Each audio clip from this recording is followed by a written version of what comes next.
Good morning po sa ating lahat. Ang ating pong devotion ngayon ay nasa Kawikaan, chapter 26, verses 1 hanggang 14 po.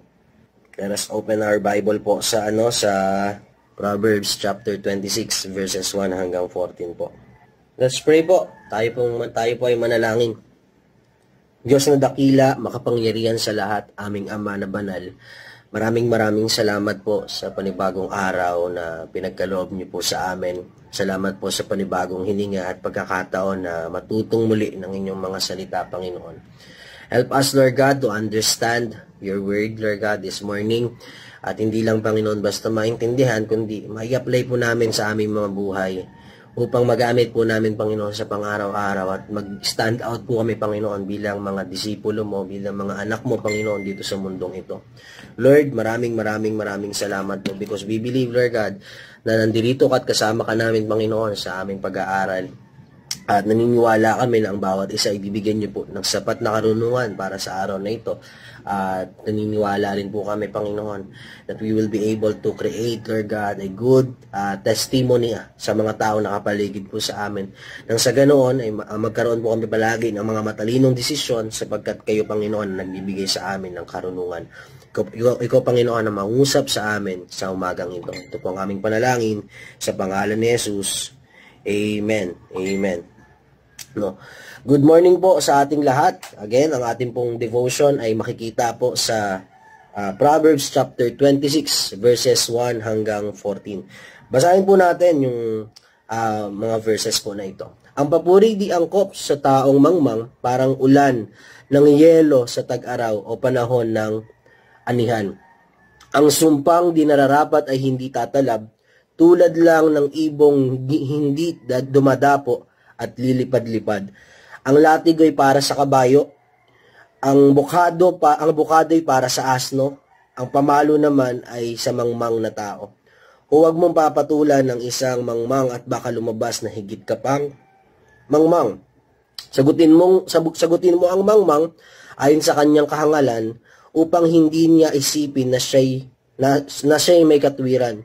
Ang magpadala sa balita sa mangmang ay napakadelikado para mo na ring tinaga ang mga paa mo. Kung ang mga paang pilay ay walang kabuluhan, ganoon din ang kawikaan sa bibig ng mangmang. Ang isang papuri sa mangmang iniuukol ay parang batong nakatali sa balat ng tirador. Ang isang kawikaan sa bibig ng mangmang ay tulad ng tinik sa kamay ng lasing. Tulad ng isang namamana ng kahit na sino, ang isang taong umupa ng mangmang o lasenggo. Ang taong nananatili sa kanyang kahangalan ay tulad ng aso, ang sariling suka ay binabalikan nito. Nakakita na ba kayo ng taong nag-aakalang siya ang pinakamatalino? Mas may pag-asa pa ang mangmang kaysa taong ito. Ano ang idinadahilan ng taong batugan? May leyon sa daan, may leyon sa lansangan. Kung paano lumalapat ang pinto sa hamba, ang batugan naman ay sa kanyang kama. Pagpalain po tayo sa pagkabasa ng salita ng ating pong Panginoon. Maaaring may mga salita na tumatak sa atin na dalawang uri ng tao dito po sa passage po na ito. Ang isang uri ng tao dito ay yung pong mangmang o yung tinatawag natin sa English po yung foolishness, yung kamangmangan. At yung pangalawa naman po ay yung laziness o yung katamaran po. Muli ay magandang umaga po sa ating lahat. I entitled this devotion as Escaping the Cycle of Foolishness and Laziness. Minsan, sa buhay ng tao, puno-puno po tayo ng cycle. Ano ba yung mga cycle na ginagawa natin sa araw-araw? Paggising sa umaga, ano yung una mong gagawin? Magbabasa ng Bible, magpipray, tatayo, gigising, mag-exercise. Diba? Puno-puno tayo ng cycle at doon umiikot yung araw natin. After natin umalis ng bahay, magtatrabaho, babalik ng trabaho, kakain, matutulog. Paulit-ulit lang po ang cycle. Ganun din po ang mga taong ang kamangmangan at ang katamaran sa buhay ng tao. Maaaring may cycle din. At kinakailangan nating tuldukan o kinakailangan po nating tapusin yung cycle na iyon para magkaroon ng panibagong cycle sa buhay po natin, ano. Una pong bagay na makikita po natin dito, ano, yung una na ginagawa ng mangmang ay full refuse the opportunity to learn, no? Ayun po ay nakalagay sa Proverbs chapter 26 verse 3. A whip for the horse, a bridle for the donkey, and a rod for the backs of fools who refuse to learn. At yun po ay nakalagay sa Amplified Version. Ang isang mangmang, no, yung cycle niya, dahil siya ay mangmang, hindi siya tumatanggap ng pagkatuto. No? Isa po yan sa cycle ng mangmang. Hindi po siya tumatanggap ng pagkatuto. Ayaw niyang matuto. Siya po ay nagre-refuse na matuto. The cycle begins when we close our hearts to correction. No, nagkakaroon po tayo ng cycle na na nagiging mangmang ang isang buhay ng tao kung tayo ay hindi matututo o hindi natin tatanggapin ang pagkatuto mula sa mga payo ng iba, sa experiences natin, at mananatili tayo doon sa ating kaalaman. Ano? Hindi po tayo lalago sa bagay na iyon. For us to escape that cycle, start with a humble heart, willing to learn, ano? Para tuldukan yung cycle ng foolishness sa buhay po ng tao na ayaw nating matuto, start humbling ourselves, no? With a heart willing to learn, no? Ang puso na dapat na willing pong matuto. Dahil pagka hindi natin tinanggap ang katuruan ng buhay at mananatili tayo at mag-i-stick tayo sa sarili po nating nalalaman, tayo po pala, pagdating sa Bible, we are accounted as foolish, no? Ang taong foolish, ang taong mangmang ay hindi tumatanggap sa pagkatuto. Ganun po ba tayo sa araw-araw? Hindi po ba natin tinatanggap yung mga lesson dahil meron tayong sariling paniwala, dahil meron tayong sariling kaalaman? Mga kapatid, ang sabi po dito ng verse 3 is even in the verse 1, ano, hindi nararapat na parangalan yung isang mangmang. Bakit? Kasi ayaw matuto. No? May ganun po ba tayo minsan sa buhay natin? Ang tawag doon, cycle. No? Pagka paikot-ikot lang tayo sa isang lesson, tas ayaw nating matuto, ayaw nating tanggapin yung pagkatuto, tayo po ay nabibilang bilang mga mangmang na tao. Ano? Para mabago yon, let us humbly bow down. Ano? Tayo ay yumuko at humingi ng karunungan sa Diyos. Matuto tayo mula sa Kanya, mula sa ibang tao at sa mga karanasan po ng buhay. Pangalawa, full repeats is foolishness. No? At makikita po natin yan sa may verse 11. As sabi po sa Amplified Version, like a dog that returns to his vomit is a fool who repeats his foolishness. No? Ang isang mangmang na tao ay bukod sa hindi natututo, ang cycle niya ay inuulit niya yung kanyang pagkakamali. Alam na niya na napatid siya doon sa lugar na yon, pero pupunta ulit siya doon para mapatid ulit at madapa, no? Kaya nga sabi doon, ang ginamit na paghahaling tulad, ano, dito po sa chapter 26 verses 1 to 14, ay punong-puno po ng paghahalin tulad. Pagdating sa may verse 11, ang taong nananatili sa kanyang kahangalan ay tulad ng isang aso. Ang sariling suka ay binabalikan nito. Isipin niyo po kung gaano kasulasok, kung gaano nakakadiri yung bagay na ginagawa ng isang mangmang. Kinakain niya maski sarili niyang suka. Anong ibig sabihin nun? Inuulit niya yung kanyang pagkakamali. Ano? Ang isang taong mangmang po, ano? Alam mo nang nagkamali ka. Alam mo nang nagkamali tayo sa bagay na yun. And then uulitin pa natin. Ibig sabihin, tama po yung sinabi natin noong una. Hindi siya natuto. Dahil ayaw niyang tanggapin yung pagkatuto, mauulit at mauulit lang yung cycle ng pagkakamali sa buhay niya. No? May mga ganun po ba sa atin, nauulit yung pagkakamali?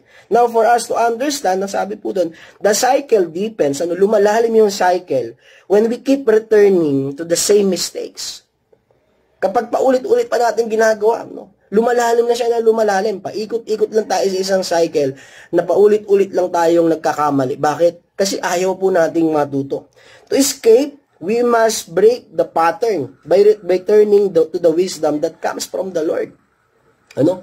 para magbago yung cycle, kailangan bumalik. Saan bumalik? So, wala pong iba kundi sa atin pong Panginoon. Hindi ka babalik doon sa pagkakamali. Bumalik tayo doon sa Panginoon, sa Diyos natin, na siyang magtatama po sa ating mga pagkakamali. At matututo tayo sa Kanya. Bakit? Kasi sinabi po yun ni King Solomon sa chapter 1 pa lang ng Proverbs.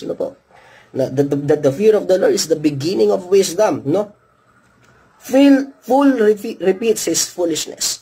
Para hindi maulit ang pagkakamali, bukod sa dapat magkaroon ng humble heart, dapat ay bumalik po sa atin pong Panginoon. For us to escape yung cycle po ng foolishness sa buhay po natin.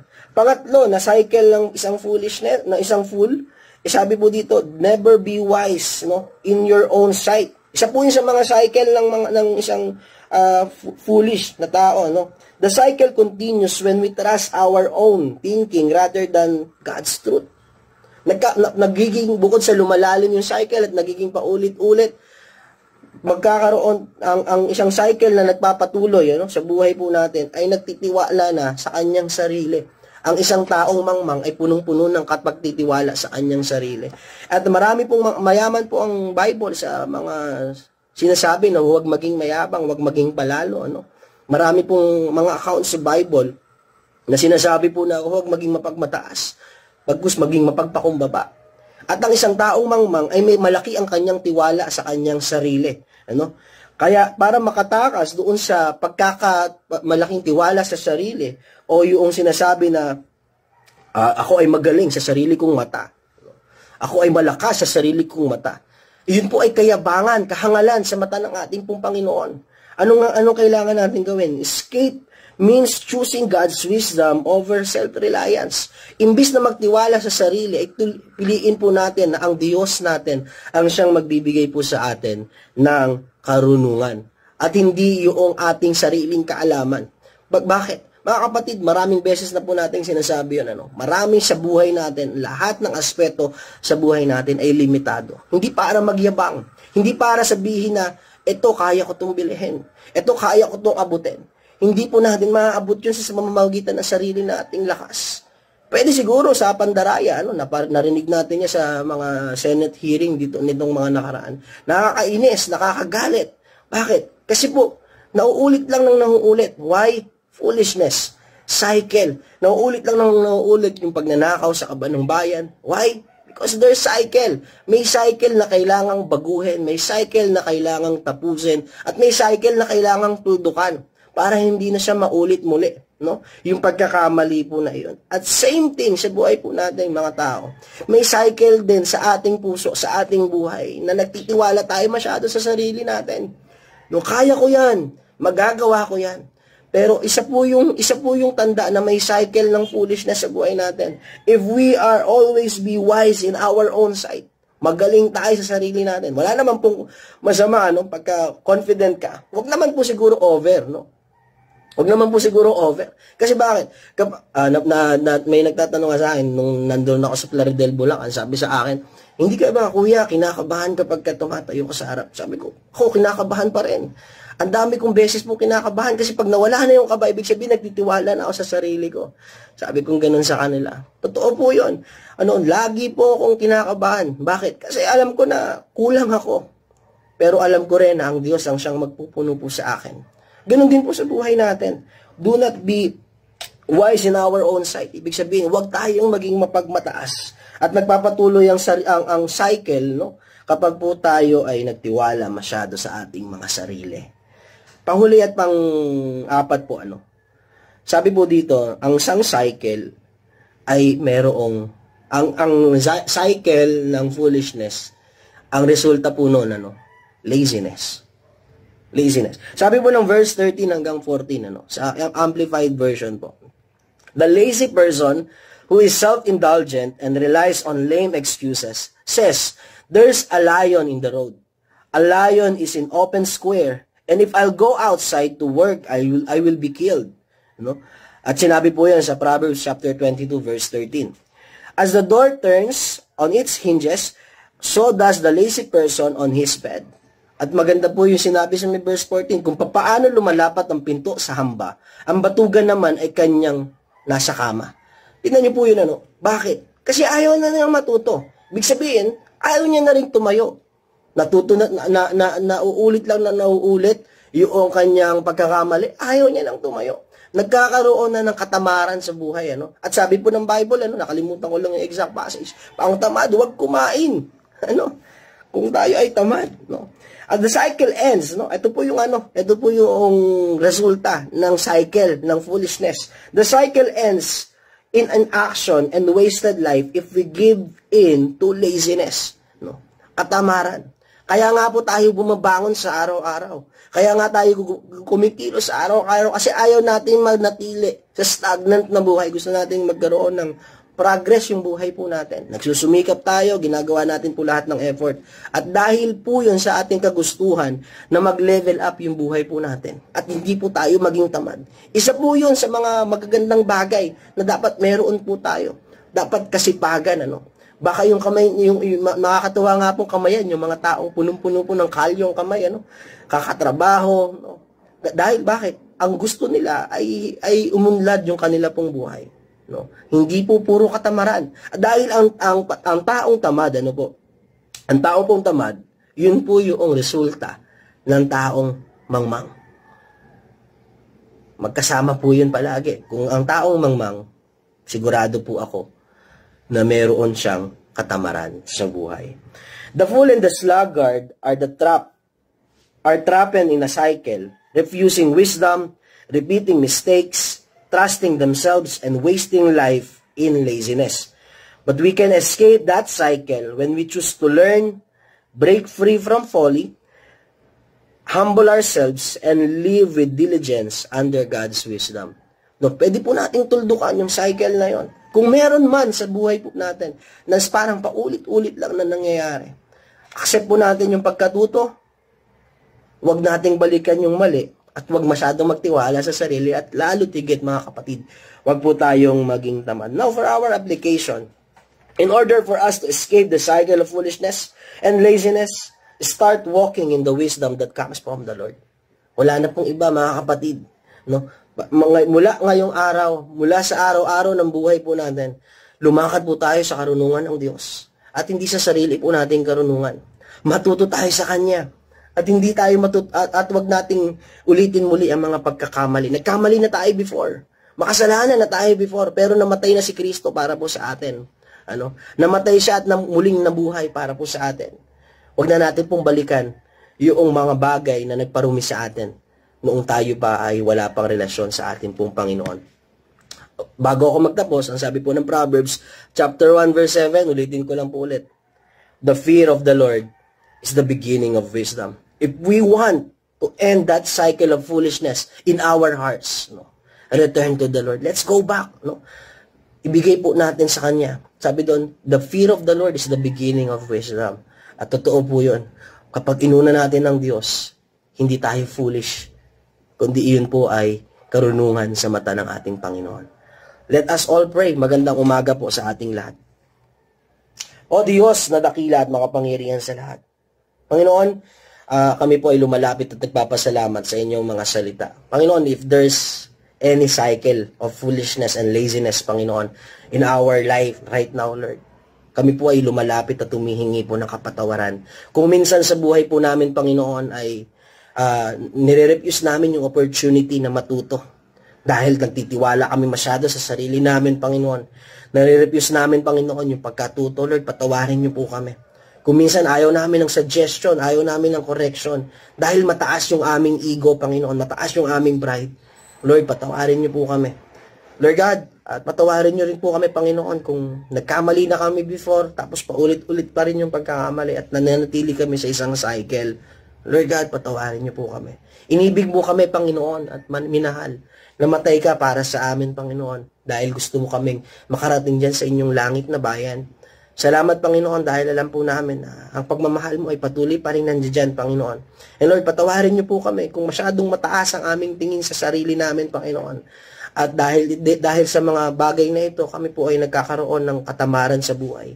Ipagpatawad mo, Panginoon, ng lahat ng mga pagkukulang po namin.